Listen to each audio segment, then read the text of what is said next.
Hi everybody. Today we are going to learn how to show taps or visual touch indicators on Android using developer options. Open the Settings app on your Android device. Scroll down to the very bottom of the menu and tap directly on About Phone or About Device. Locate the entry labeled Build Number. Tap on Build Number 7 times in rapid succession until a pop-up message appears stating you are now a developer. If prompted, enter your lock screen PIN, password, or pattern to authorize developer access.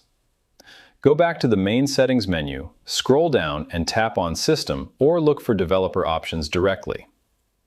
Inside the System menu, tap on Developer Options to open the Advanced Configuration Parameters.